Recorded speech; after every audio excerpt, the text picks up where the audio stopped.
The Redmi 7A is here and it has a lot to live up to considering its predecessors have been the best selling smartphones worldwide during the corresponding eras. This is Sandeep from RevAtlas and here is our review of the Redmi 7A. The Redmi 7A from Xiaomi features a departure in terms of design language compared to the 6A and the 5A before it.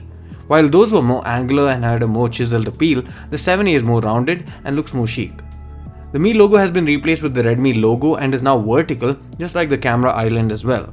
In fact, the updated Redmi logo finds a place on the front chin too. The more rounded body and smoother edges help mask the increase in thickness. The 7A has a waistline of 9.6mm compared to 8.3mm of the 6A. It doesn't feel or look like it because of the design, but it is a fact. The reason for the growth in waistline can be attributed to a larger 4000 mAh battery, which has become one of the trademarks of Xiaomi products for a while, and it's good to see it trickling down the order as well. This has resulted in a subsequent weight gain too, but the phone is ever so slightly smaller in terms of height and width, and the phone is more than manageable compared to the outgoing model. It feels good to use, and you also get the reassuring feeling that it can be used without a case thanks to its polycarbonate body. The display is a 5.45-inch 720p IPS panel with 2.5D curved glass and 18:9 aspect ratio.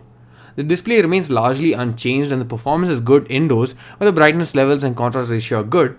Outdoors, however, the brightness seems on the lower side and under extremely bright direct sunlight, you'll find trouble viewing the items on screen. In terms of sharpness, 720p panel does well enough and the lower resolution attributes to the battery life, which we shall talk about later. Xiaomi drew some criticism for skimping out and going for a MediaTek chipset last time around, and they fixed that by providing a Qualcomm Snapdragon 439 octa-core chipset.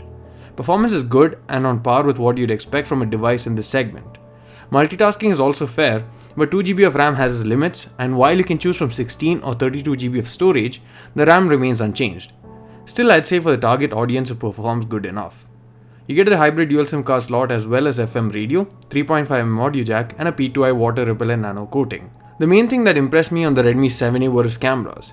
It features a 12MP Sony IMX 486 sensor with 1.25 micron pixel size, the same that was there on the Mi A2, which really impressed us with its quality. The only difference here is that it comes with an f2.2 lens, which should only really affect the low-light performance. The front-facing 5MP camera also seems very good, and we'll be bringing out a camera review very soon, but here are the samples that we are referring to. We easily clocked in over 9 to 10 hours of screen on time using a single SIM with the 7A, and that means it'll last most people close to 2 days of use and the heaviest of users a day of use easily. The 10W charging also makes it more efficient in terms of charging compared to the 6A, but it does have 1000 mAh more to fill up, so the total time taken roughly remains the same at around 2 hours. Overall, the Redmi 7A is a great phone that fixes whatever is wrong with its predecessor while sticking to its strong points. The camera in particular seems like a winner, and at the asking price of Rs 5799 currently, this doesn't seem like it has any other competition. Thanks for watching this video. Please do hit the subscribe button if you liked it. See you again in the next one.